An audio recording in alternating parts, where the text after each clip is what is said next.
On est prêt à mettre en question certaines affaires, mais pas toutes. Alors que si tu es prêt à critiquer, tu devrais être capable de critiquer tout.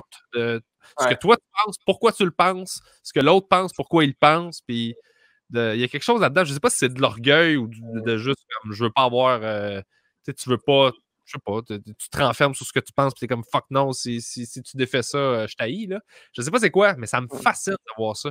Ben, tu mets le doigt quand même sur quelque chose d'intéressant.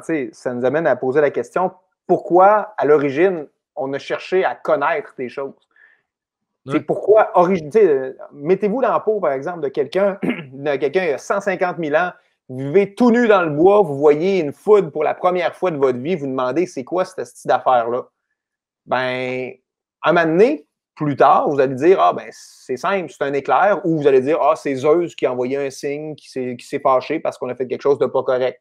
Mais dans tous les cas, peu importe la manière dont vous allez l'expliquer, pourquoi vous cherchez à connaître et expliquer quelque chose ou lui donner un nom ou un concept?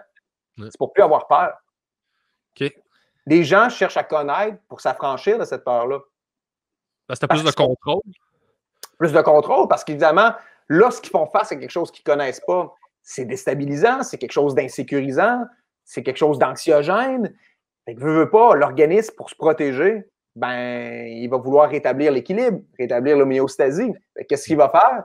Ben, il va dire, ben, tu peux identifier, tu peux dominer la chose en l'identifiant un concept, en lui donnant un nom, en lui donnant un mot pour le désigner, en le connaissant.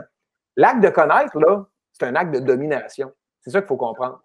Puis, à la base, on cherche à dominer ce qui nous est différent, ce qui nous est autre, ce qui est l'altérité. On dit ça en philosophie, ce qui est différent de nous, on appelle ça l'altérité. Okay. Ben, on cherche à le dominer, cette chose-là, pour que cette chose-là cesse de nous faire peur. Ultimement, c'est parce qu'on a peur de la différence. Fait que les gens, justement, qui s'en remettent à des théories pas possibles, des théories conspirationnistes ou des gens qui prennent tout de manière personnelle ou émotive, ben, c'est des gens, dans le fond, qui ne sont pas capables de connaître les faits. Pourquoi? Parce qu'ils ont peur. Tout simplement parce qu'ils ont peur. Puis que c'est beaucoup plus rassurant d'avoir des convictions profondes puis solides par rapport à quelque chose parce que c'est rassurant. Tu as des repères. Mais si tu dis, ouais, mais est-ce que tu penses à être vrai, là?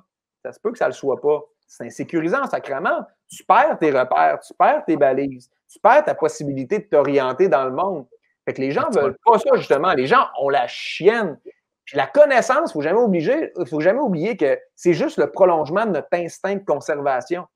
C'est rien d'autre que ça. Puis c'est pour ça que je trouvais ça intéressant, bébé, quand tu disais, mais il y a des gens qui confondent la connaissance ou la reconnaissance des faits puis leurs émotions.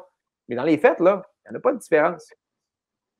Parce que tout acte de connaissance, c'est nécessairement quelque chose qui est mobilisé par un instinct, par une pulsion, par une activité du corps. Puis ça, c'est Nietzsche qui a dit ça. Il n'y a rien, même la science, notre impulsion à connaître et à chercher du vrai, ça reste un instinct. On ne cherche pas la vérité juste pour le fun, par pur amour de la vérité. On cherche la vérité pour avoir moins peur, puis dominer plus facilement ce qui nous effraie.